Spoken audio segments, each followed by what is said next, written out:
నిహారిక కొణిదెల వివాహం నుంచి విడాకులు తీసుకున్నది పబ్లిక్గా అందరికీ తెలిసిందే. గతంలో చేసిన వివాదాలు, విభేదాలతో ఈ జంట విడిపోయారు. అయితే ఆమె ప్రస్తుతం తన కెరియర్ను పూర్తి స్థాయిలో నిర్వహిస్తోంది. నిర్మాతగా, నటిగా తన ప్రస్థానాన్ని సవాలుగా స్వీకరించి అనేక అవకాశాలను అందుకుంది.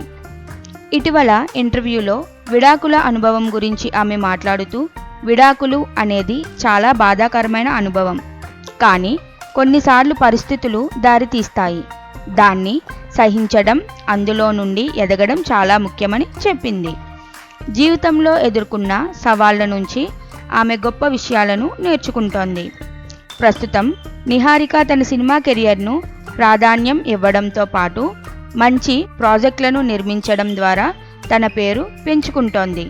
కమిటీ కుర్రోళ్ళు వంటి సినిమాను నిర్మించాక తల్లికెల్లా ఆమె గ్లామరస్ పాత్రలో వాట్ ది ఫిష్లో మెరుస్తోంది. నిహారికకు ముందుకెళ్ళిపోవడానికి ఎన్నో సవాళ్లను ఎదుర్కొన్నప్పటికీ ఆమె పట్టుదలతో ఈ మార్పులను ఎదుర్కొంటూ మైలురాళ్లను దాటిపోతుంది.